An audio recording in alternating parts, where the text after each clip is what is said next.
Welcome back to the channel. कैसे हो आप लोग? I hope you are all good. So अपनी NS400 थोड़ी देर के लिए कोल्ड स्टार्ट के लिए मैंने छोड़ दी है। लास्ट टाइम मैंने क्योंकि एक ऐसी गलती करी थी, फटाफट ऑन की और मैं निकल पड़ा था, तो उस चक्कर में क्या हुआ, थोड़ी सी मिसिंग एंड लैग वाली प्रॉब्लम आ रही थी। तो होता क्या है, अब इंजन ऑयल हर जगह पहुंचता नहीं है, फ्यूल हर जगह नहीं पहुंचता फ्यूल पंप तक।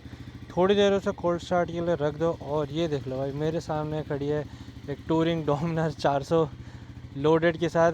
दोस्त की है मेरे भाई, यहीं पे रहता है वो भी। ठीक है, थोड़ा बहुत अगर मैं दिखाऊं तो ये देखो भाई, बंदे ने पूरा क्या ही मतलब पावर ट्रॉनिक्स, ये वो लाइट लुइट, पीछे टूरिंग किट्स, ठीक है, सब कुछ मतलब बंदे ने लोड कर रखा है। तो चलो इसके बाद चलते बाहर। तीन हुआ है। सो आज मैं भाई बात करने वाला हूँ एयर लीक जो NS400 में होता है। मतलब नॉट इवन NS400 है, एवरी बाइक जो उसमें मतलब एग्जॉस्ट के जो नीचे जो पाइप होती है ना, उसमें अगर एयर लीक होती है, उसका रीज़न क्या होता है मैं आज वो बताने वाला हूँ।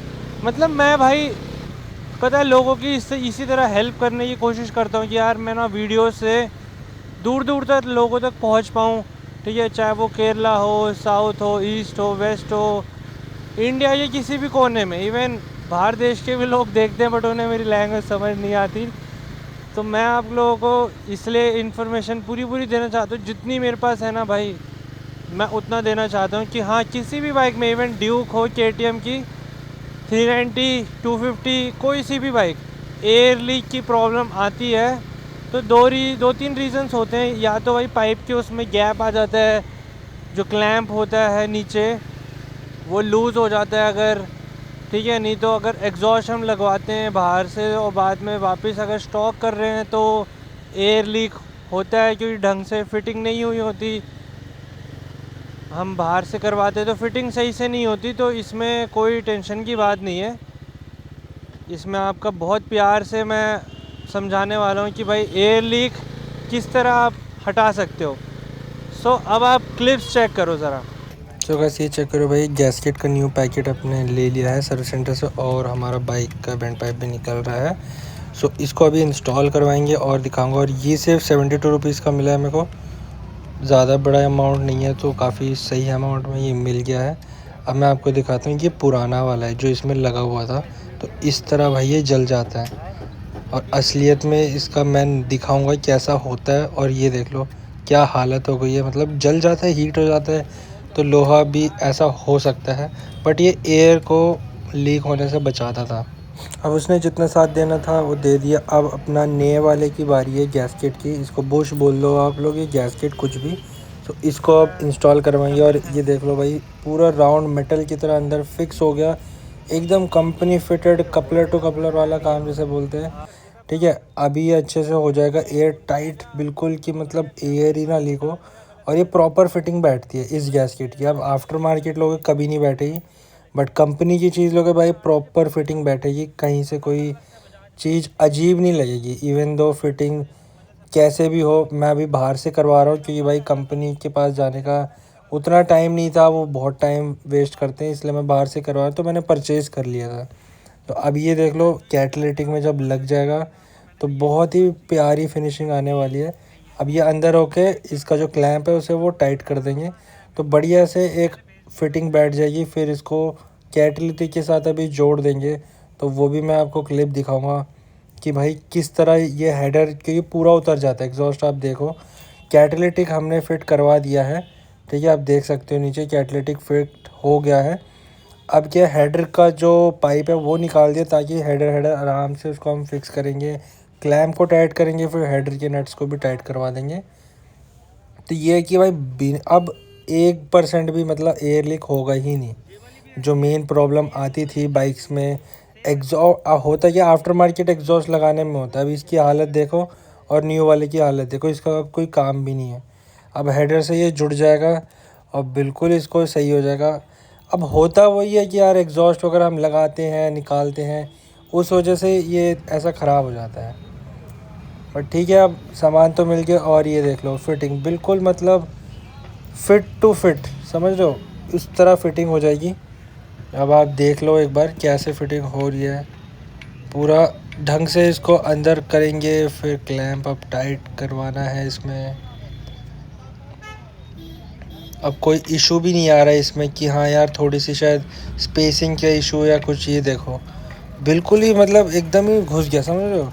कंपनी वाली चीज़ है और एकदम वो उसी के लिए ही बनी है कि ले भाई उसमें फिट हो जाएगी एकदम। तो बहुत इजी था, ये डायरेक्ट अंदर जाता है पाइप के और ऐसे फिट हो जाता है, फिर ये क्लैंप टाइट हो जाता है, फिर कोई इशू नहीं है भाई। इसके बाद कोई एयर बीच से आएगी ही नहीं, क्योंकि होता क्या है उस गैसकेट के चक्कर में अगर वो जल जाती है इसलिए एयर लीक होती है। ये देख लो अब एयर लीक नहीं होगी। ठीक है, अब मैं आपको एक चीज़ और दिखा देता हूँ। अब ये देखो, जैसे ये पाइप आप लोग देख रहे हो नीचे, तो यहाँ पे क्या होता है, एयर लीक यहाँ से आता है बीच से। तो इसको बंद करने के लिए वो गैसकेट का यूज़ करते हैं, क्योंकि मेन रीज़न ही यही है। यहाँ से एयर लीक आता है तो बैक प्रेशर उतना अच्छा नहीं बना रहता। आप बाइक को स्पीड अप कर रहे हो तो उसमें भी दिक्कत आती है।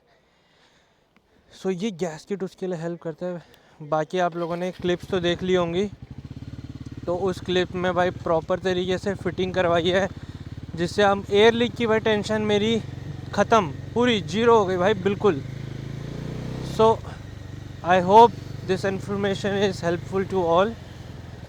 ठीक है, अगर आपकी भी बाइक में प्रॉब्लम आती है, आप लोगों को याद नहीं आ रहा है कि भाई उस पार्ट को क्या बोलते हैं, सो उस पार्ट को गैसकेट कहते हैं, हिंदी में बुश कहते हैं, मैंने इससे पहले ही बताया था।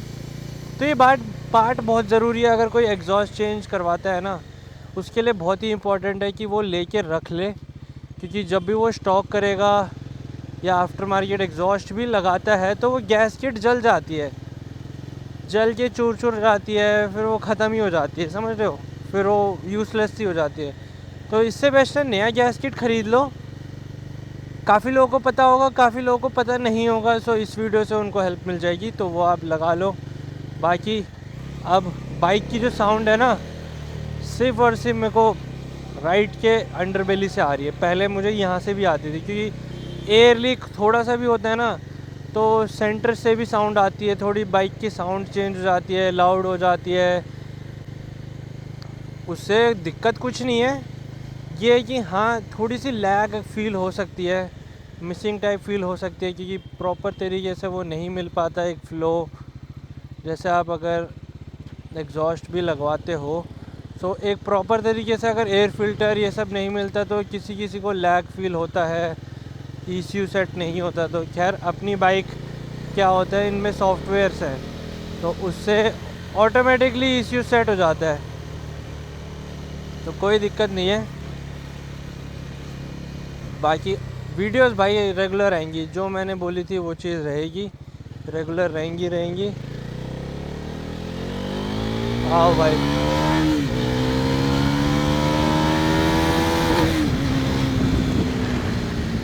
बहुत टाइम हो गया था भगाए हुए भाई साहब।